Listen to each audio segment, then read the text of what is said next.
So I found like, and this is why, like I said, like, the whole idea of like, you know, the lie that is being told to, especially women and now, and men as well, right?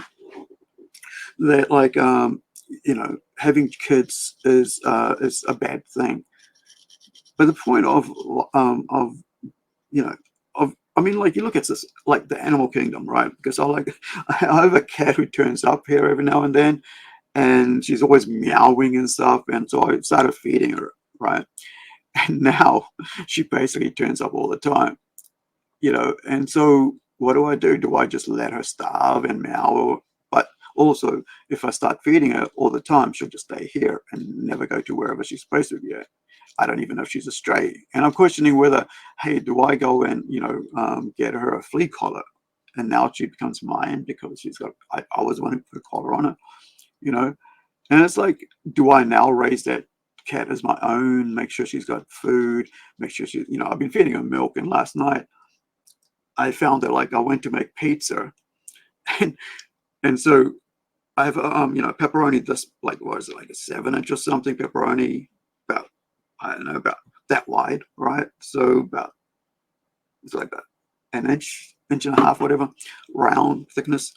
And I'd only eaten that much, and the whole thing had been in the fridge for about a month, and it basically started, going off. And so I put it out for the cat, and she just went into it. And then she turns up again this morning. I'm like, dude, you ate that much meat, and you're still hungry, And so,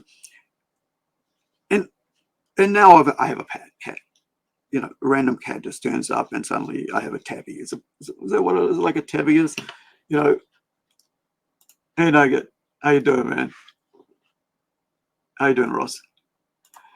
And so so she's, yeah. So I'm like, yeah, is that what that is? Like, you got a totally black cat, and then it's like spots of white. Is that a tabby?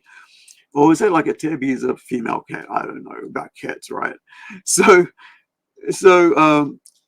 but that's basically, do I now, and that's the other thing about, like, you get to a point like why we have this whole cat lady, and the thing is, like, because feminism, if this fourth wave feminism, not the first or third wave or second wave, right? Because I know first and second wave, and maybe even third wave of feminists, and they are amazing, right? Because they really understand what they wanted. Not this fourth wave who basically don't understand what they want. All they know is, like, we will push our way no matter what, if it's right or wrong, whether it's common sense or not. We just want everything and destroy all the rest. But one, and so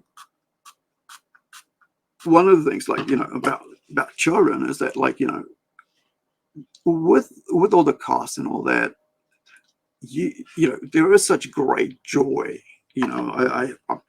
I've spent, like, so much time with my I mean, when I was a kid, right, way back, like in the 80s, I basically raised my sister and my brother because both my parents were at work all the time.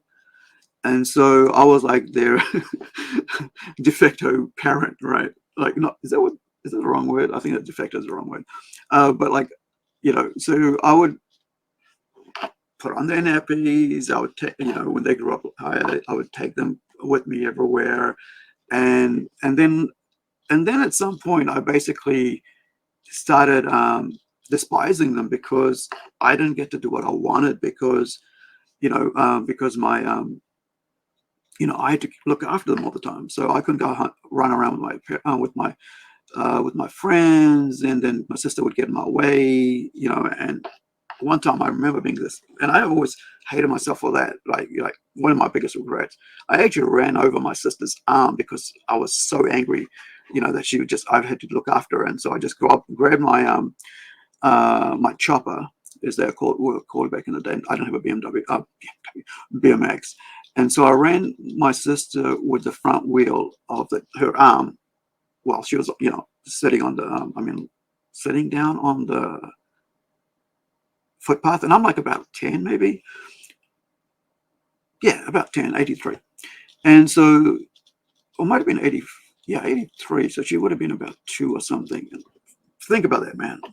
Being that that angry at a 2-year-old child that you've run over her arm, and she was like in so much pain. And I was like, oh, ran inside, shut up, shut up. You know, you do all these things as a kid that you don't really understand at the time, because you're just, you know, and that's what I think a lot of all this sort of like throwing paint, sitting in the middle of the road. It's like children who have never been told, no, this is not how you behave, you know, in society, that you don't try to get in people's, you know, way, because they have their life to live as well. You know, they want to get to, but, and most of the people who do this, they're not like poor people, because poor people are too busy, right? They're too busy out here trying to earn a living, trying to get their kids to school, pay for bills, you know, and then you've got all these friggin' rich kids from rich homes who have all the time in the world, who are probably paid by someone who's even richer to go and do this, to upset this, you know, people getting to work. And that's why I despise those people, because I think that they're just such a selfish, you know, people who basically, they're not trying to do anything good for the society. They're just trying to make themselves seen as being good. You know, there's a whole idea of like, you know, rather than helping society, it's basically seen as helping society. It reminds me of this like influencers, right? Basically, this guy filmed them on a beach, walking around with a black bag, rubbish bag, right? Plastic rubbish bag, picking up rubbish. And then after they filmed their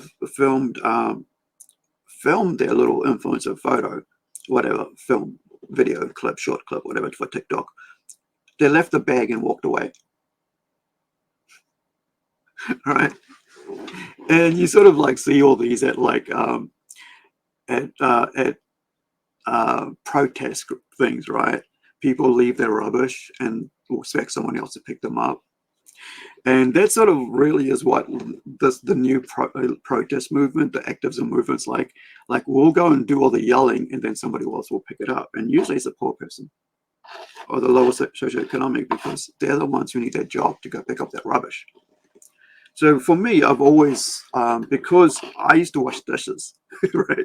And so I know what, you know, what it's like to earn $6 an hour. And so I never look down on people who pick up rubbish or anything like that, wash dishes or wash clothes, what have you, for other people, right? Or clean up after people. I mean, I remember like with being around parents, and you know, basically, and my parents are retired now, but owned their own home and everything, and they've, you know, worked hard for it.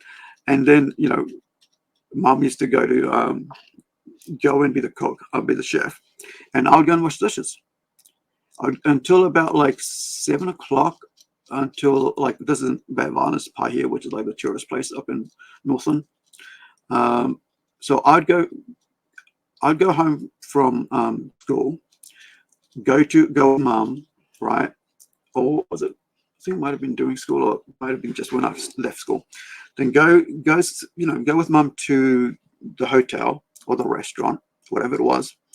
And I would take my skateboard, skate into Paia, hang out for 2 hours, then go back to hour and a half, you know, go back to the hotel or restaurant, put it away in the car, go into the kitchen, put on my apron, start washing dishes, right?